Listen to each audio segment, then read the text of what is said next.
The business of war is hard and cruel irrespective of which side you're on. A captured diary of a Pakistani infantry officer described how his company had 71 men when they crossed the LOC and took up positions near Kargil in India. 25 of those 71 were evacuated because of altitude sickness before the war even began. No replacements ever came. The soldiers were left to their fate as the Indian Air Force bombed their supply lines. Some Pakistani outposts subsisted on spoons of sugar for the last few days. But India's armed forces overcame far greater challenges as they fought the invaders in the world's most terrain. My name is Kabir Bedi, and today on Guns and Glory, we continue with the war in Kargil.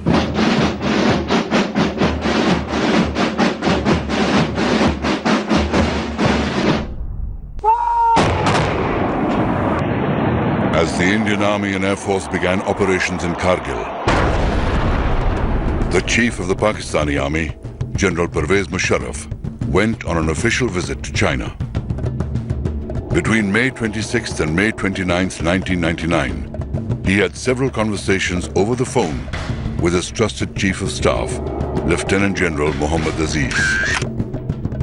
In one of them, General Aziz reported about a meeting chaired by Nawaz Sharif, at which the chiefs of the Pakistan Air Force and Navy complained to Sharif that Musharraf had kept them in the dark about the invasion of the Kargil Heights. इस सारी operation की कामयाबी की बुनियादी वजह यही है कि उन्होंने लोगों को नहीं बताया। अगर ये बताया जाता है तो हमारा तजर्बा ये कहता है जैसे पहले सारी कोशिशें नाकाम होती रही, ये भी नाकाम हो जाती। This telephone conversation was intercepted by RAW, India's intelligence agency, and made public. The transcripts were distributed to foreign embassies in Delhi. At once the world knew that from the beginning, Kargil had unquestionably been an operation of the Pakistan Army.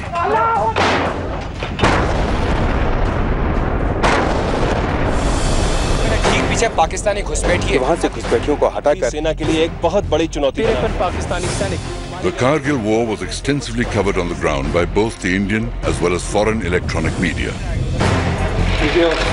The government of Atal Bihari Vajpayee effectively used the media to convey to the world the level of duplicity that Pakistan was practicing.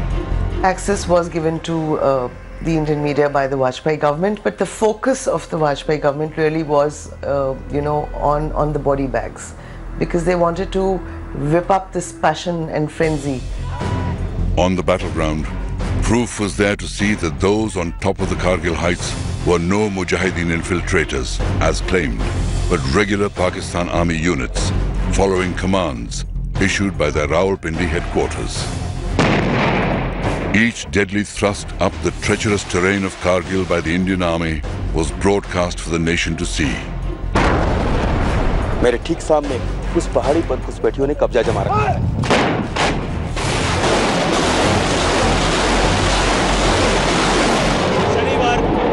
शनिवार 7:45 बजे है और भारतीय सेना ने For the first time, Indians saw their heroes in action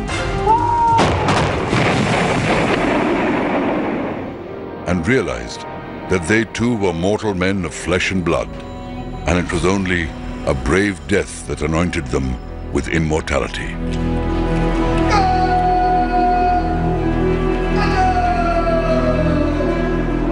The people who won the Kargil War for us were really the junior officers and the mid-level officers. I would say even the senior leadership failed because they kept touting the official line that, it was some rats have come in, we'll be able to clear them in 48 hours. As we know, the war went on for over 2 months. The final assault to capture Point 5140 began from different directions. 3 battalions, 1 each from the Garhwal Rifles, Jammu and Kashmir Rifles, and the Naga Regiment were given the task of evicting the Pakistanis. Captain Vikram Batra of the 13 JAK Rifles and his Delta Company were among those tasked with recapturing Point 5140. Nicknamed Sher Shah for his unstinting courage, Captain Batra decided to attack from the rear to surprise the enemy. Vikram Batra's company and another company, Bravo company and Delta company, was supposed to go through and climb a vertical cliff face to point, this 5140, which was the most dominating height in that area. From there they could see for miles around, and tackling that was not a joke. They finally assaulted it from the cliff face. They actually crawled up the cliff, and the Pakistanis were so surprised.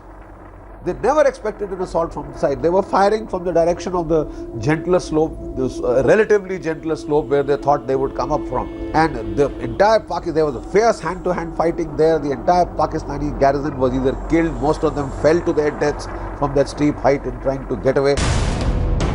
Inspired by the extraordinary courage of Captain Batra, the 13 JAK rifles charged the enemy position and captured point 5140 at 3:30 in the morning on June 20th, 1999. Once we took the Pakistanis off this, thereafter it was, the turning point of that war. It was the turning point of that war. They could not, their artillery observation post officers could not then bombard our lines of communication.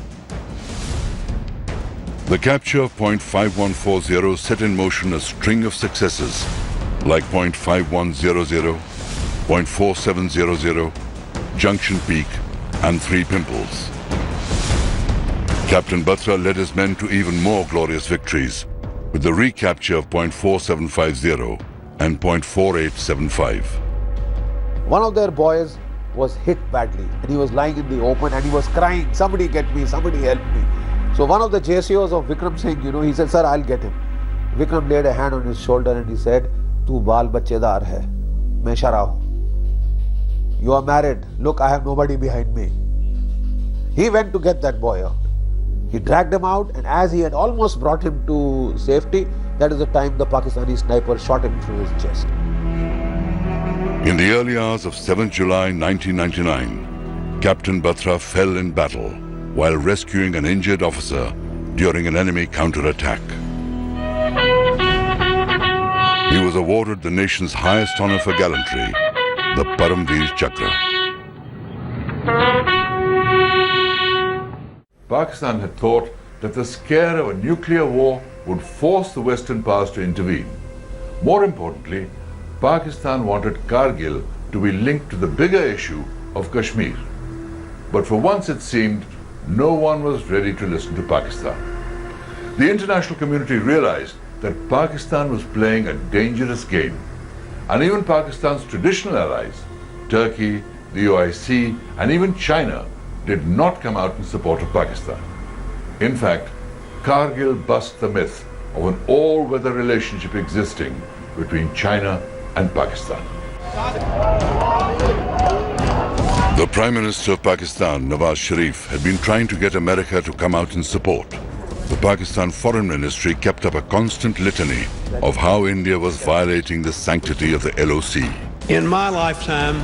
But on June 15th, President Bill Clinton urged Nawaz Sharif to pull his troops out of Kargil. In the same statement, President Clinton praised India's restraint in keeping the war localized. The same United States of America, which wasn't looking at this region till 1998 when we went nuclear, had already started contacting the Vajpayee government. On June 17th, the Prime Minister's security advisor, Brajesh Mishra, went to Geneva to meet the G8 leaders and brief them about Kargil. He also handed over a letter from the Indian Prime Minister for the US President. The letter warned that India's patience was running thin and, if required, India would be forced to cross the LOC and take the war to Pakistan. The decision not to cross the line of control, it had lots of pros and cons, and there are lots of people who felt we should have retaliated across the LC. But when we did not retaliate across the LC and we focused the fighting there, the world lost the casus belli to intervene in this conflict. They could not intervene, and we took 2.5 months, but we methodically sorted them out. India's Vajpayee took the stand that we will not violate the line of control and we will not cross the line of control, and a lot of that was done in conjunction with the US. Right from the beginning of the conflict, India had been very clear that it would respond with force. But many measures were taken to deter Pakistan from escalating the conflict into a full-scale war. On May the 20th, even before Indian action on the ground began, the Indian Navy was put on full alert. Naval and Coast Guard aircraft began a continuous surveillance along the western coast. A lot of ships of the Eastern Fleet were brought to the Western Fleet. They sailed out, almost readied themselves to more or less carry out a blockade of, ready to carry out a blockade of Pakistan. You know, choke their harbors at Karachi and elsewhere. And the Pakistanis were shaken. You see, they had never expected this response. They felt it would be confined to the Kargil heights, local infantry action. Then they found air power brought in, then they found the Navy deployed. You see, that is what shook them up. Amphibious forces of the Indian Navy from the Andaman Islands in the east were moved to the western seaboard. As the exercise shifted westwards, Pakistan moved all its major warships out of Karachi. It also had to escort oil tankers from the Gulf, anticipating attacks or a blockade by Indian ships, which limited their supplies. Prime Minister Nawaz Sharif later disclosed that at the time, Pakistan had just 6 days of fuel to sustain itself if a full-fledged war had broken out. While the Navy kept a watch on the sea, the fighting in the mountains intensified. But the all-important Tiger Hill still remained in Pakistani hands.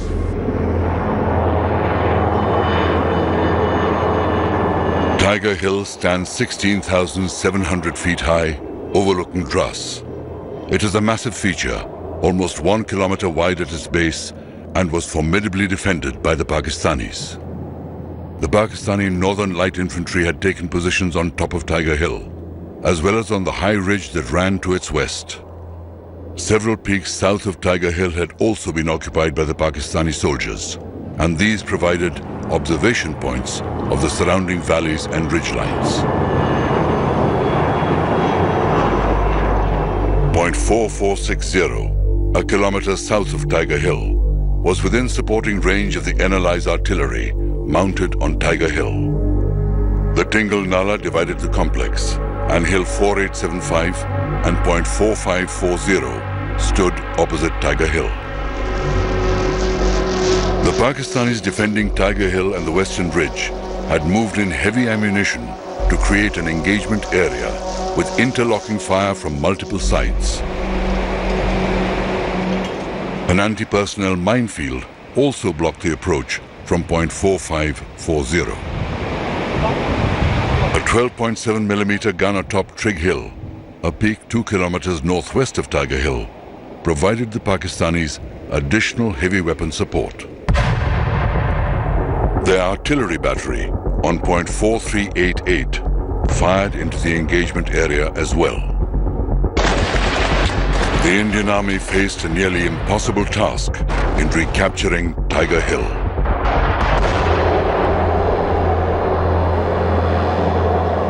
India had captured Point 4460 in late May, and this provided a base to direct fire onto Tiger Hill.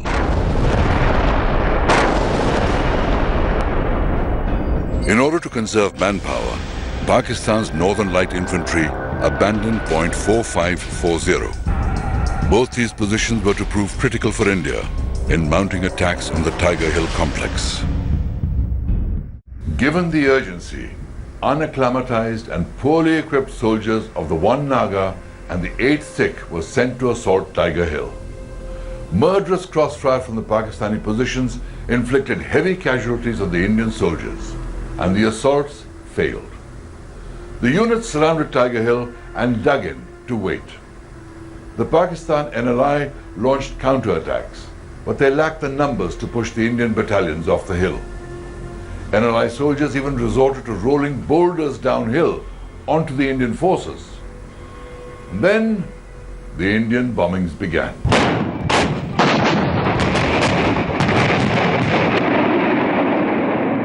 As India's massive bombardment began, it stretched the Pakistani positions to the limit. India continued pounding the forward slopes of Tiger Hill and the ridge. with as many as 1,200 rounds exploding every 5 minutes.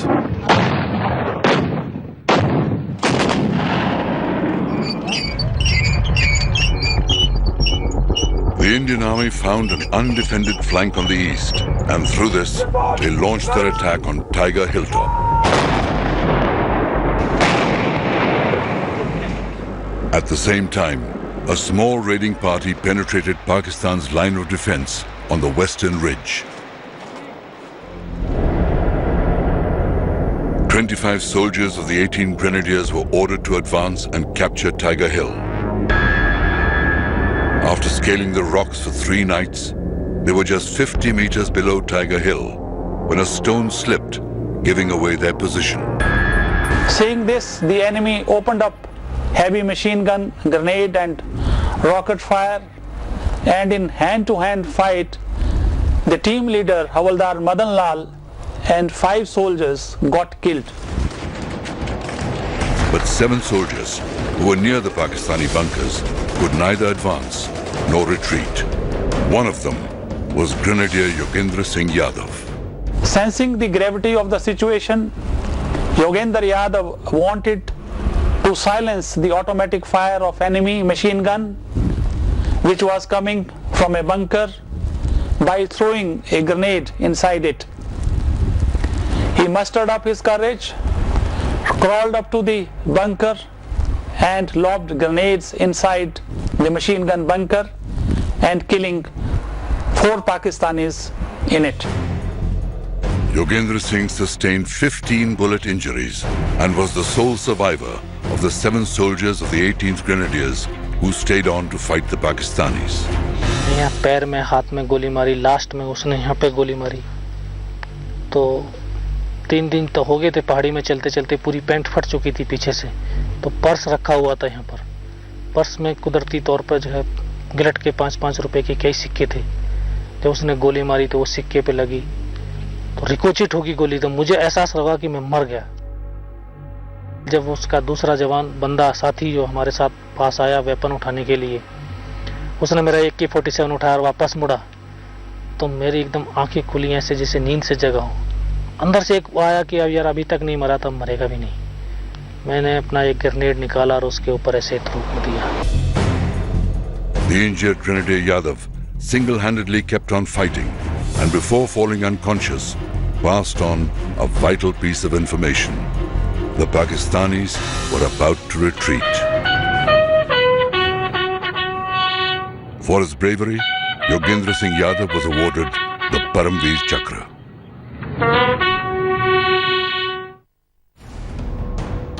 The Pakistani forces had been split in 2. They desperately tried to counterattack to join their lines. On July 8th, facing near certain defeat, the NLI abandoned Tiger Hill, leaving all their dead behind. While most of the Kargil War was fought around Kargil, there was one battle which was fought on the Siachen Glacier. Pakistan's NLI had occupied the Balal Post, 19,000 feet high, the highest point that divides Indian and Pakistani positions in Siachen, a height where soldiers have to fight for every breath. In an amazing feat of mountaineering, 48 heroic men of the Indian Army climbed 1,800 feet of near vertical rock face to surprise the Pakistanis and recapture Balal Post on June the 27th, 1999. Such is the grit of the Indian soldier. But for the Kargil War to end, Nawaz Sharif had to rush to Washington. On June 27th, Pakistan's army chief announced at a press conference that Prime Minister Nawaz Sharif would shortly be leaving for Washington to meet President Bill Clinton to find a solution to the Kargil crisis. At that time, Nawaz Sharif was in Beijing, meeting the leaders of China. On June 28th, he abruptly ended his China visit and returned to Pakistan. In Washington, President Clinton changed the dates of his planned vacation to meet Nawaz Sharif.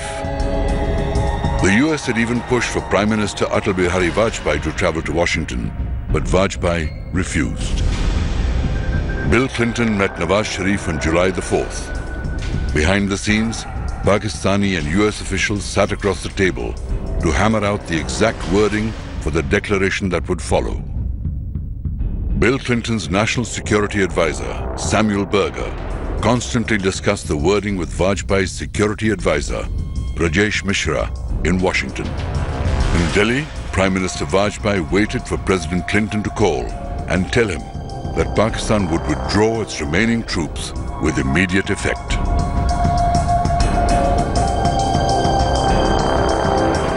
By July 11th, the remaining units of the Northern Light Infantry began pulling back across the LOC as Indian bombardment continued.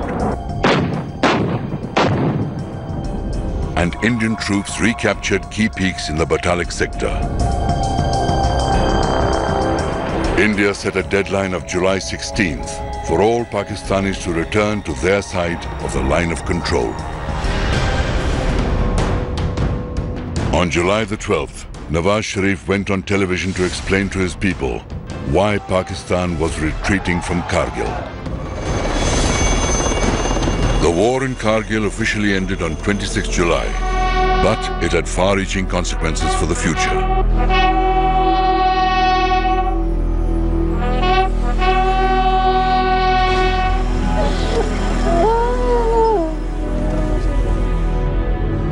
Kargil was the beginning of a tussle between Pervez Musharraf and Nawaz Sharif that resulted in Sharif being ousted in a military coup and Musharraf taking over as dictator.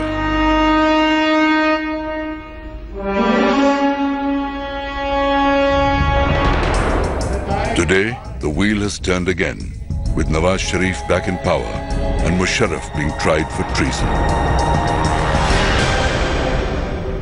India learnt many lessons from Kargil. It ushered in long-term changes in the army's deployment and response strategy along the line of control. As the economy boomed, defense spending kept going up year after year. Kargil also made the Bofors guns legendary. And in Kargil, the Indian Air Force wrote the instruction manual for high-altitude air warfare. But war is war. And where there are guns and glory, there is also terrible death and suffering. We end this series with the idealistic hope that there are no more wars and that glory not depend on the barrel of a gun.